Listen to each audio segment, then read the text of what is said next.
kailangan ko pong i-share ito talaga eh. Ito na talaga yung panahon eh.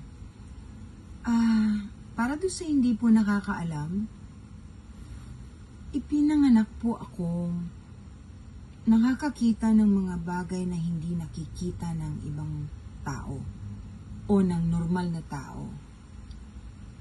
Nakakakausap po ako sa mga elementals, kaluluwa, mga hindi nakakausap ng normal na tao. Pero hindi po ako manghuhula. Bata pa ako, marami nang itinuro sa akin ng lola ko sa mga bagay na nagagawa ko dahil hindi daw dapat malaman ng lahat ng tao kaagad. Naintindihan ko na po ang ibig niyang sabihin ngayon because a long time ago, I'm old already, I know, and I've been reading a lot. So I found out na, people would think, akala ng mga tao, ang katulad ko ay isang witch. Nung araw, di ba sinusunog yung mga witch? Meron pa nga pong mga nagko-comment na, may nag-comment na natawa na lang ako kasi ang name niya na ginagamit sa TikTok ay Joan of Arc. Sabi niya, ang mga taong katulad ko daw, na kumakausap sa mga hindi nakikita ng iba, ay may sa demonyo. Jesus Maria Joseph naman. Pinaliwanag ko sa kanya, in a briefly, in a short way, kasi sinagot ko lang naman. Kilala mo ba si Joan of Arc? Si Joan of Arc, sinunog din. O namatay dahil sinabing witch siya o hindi,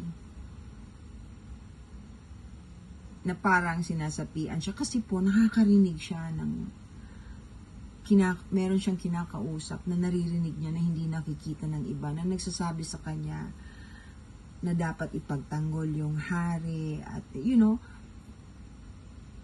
basahin niyo po yung tungkol kay Joan of Arc kasi napakatapang po ng babaeng yun,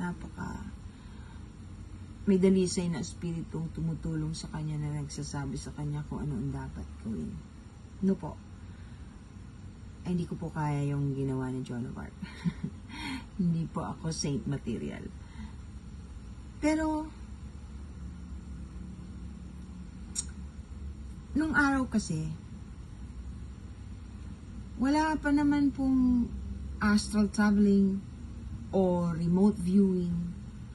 So, kung ano man yung ginagawa ko na hindi pang karaniwan, hindi ko po alam ang pangalan.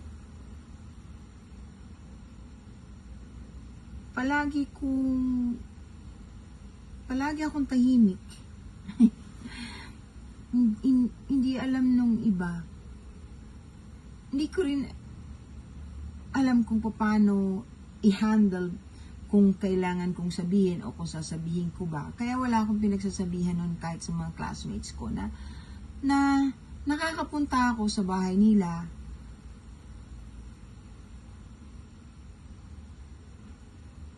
Nakikita ko kung ano yung ginagawa nila.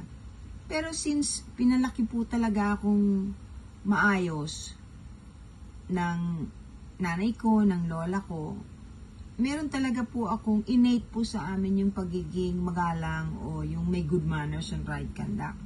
Kahit po noon, hindi ko po yun gagawin na kunyari papasok sa kwarto. Nandun lang po ako sa may pintuan o sa labas ng bahay o tatanaw sa bintana para lang makita ko yung kalaro ko kung anong ginagawa.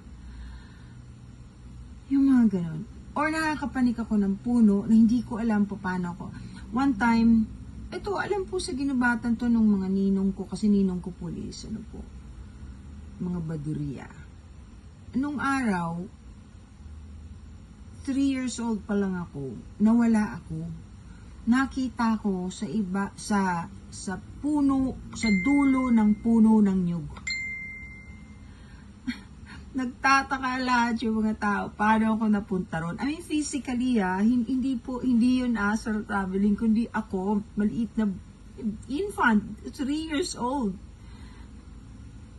Just started walking. Pero nasa taas po ako na napaka taas na puno ng nyog. Isipin mo nyog. So, tinawag pa yung ninong kong pulis para maibaba ako. Yung mga ganyang incident. O kaya nawawala po ako. Pero yung lola ko alam naman eh. Nung medyo nagmamature na ako, sinubukan ko kasi meron na akong mga napapanood na, yung sine kasi nung araw, double program, pero meron ng Superman nun. Nabot ko yun. Ang Superman nun iba. Pero lumilipad, syempre. Gusto ko lumipad. Hindi ko alam kung paano. Ito yung part na astral traveling pala. Hindi ko rin alam kung paano, basta na lang nagawa ko. Kumbaga parang, gabi, syempre gabi. Tulog na yung nanay ko, tulog na yung lola ko. Ako, sabi ko, lilipad ako. Pagpikit kong ganyan, napunta ako sa labas ng bahay. Tapos, sinusubukan kong lumipad. Ang paglipad ko, tatalon ako. Tapos, ang taas-taas ng natatalon ko hanggang bubong ng bahay. Tapos, natatakot ako, baka lumagpak ako doon baka marinig ako. Alam nyo ba yon? Ang laki-laki nung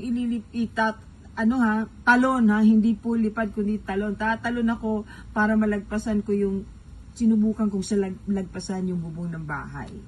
Tsaka natatakot ako baka lumusot kasi karamihan po noon nipa. Anyway, yun po, doon ako nag-umpisa. Gaganyan muna po ako. Yung bang bubuelo. Tapos lulundag ako ng malaki hanggang sa makakalipad na ako. Pinractice ko po yun ng pinractice.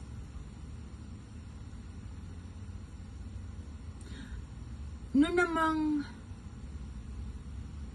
hindi ko na kailangan nung matutunan ko the first time I was able to learn how to really fly. It was so funny. Funny po talaga kasi hindi ko na kailangan lundag ng lundag, Basta lilipad na lang ako. Kaso, lilipad mo ako pati haya. Pag ganon. So, hirap ako kasi tinitingnan ko yung lupa pag ganyan. Hindi ko makontrol, hindi ko po alam kung paano lilipad ng paganyan na parang si Superman o kaya si Wonder Woman o si Darna. Yan po yung mga experiences ko na somehow now na i-share ko na po.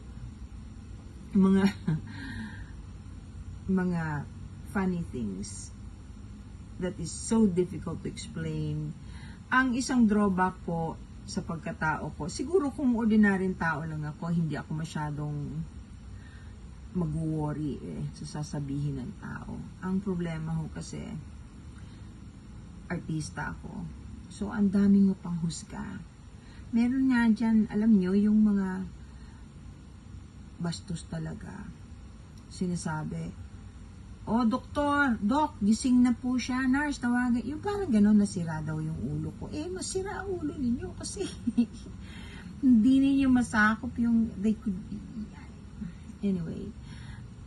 At saka wala naman akong kailangan sa tao. I'm just sharing.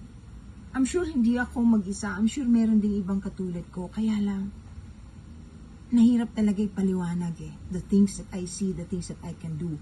Tapos pag may magtatanong po sa akin tungkol sa personal na bagay sa kanila, kaya ko lang nasasagot kasi nakikita ko yung kasama nila o yung spirit guide nila. Pagpayag silang sagutin yung tanong ng tao, yun ang sinasabi ko.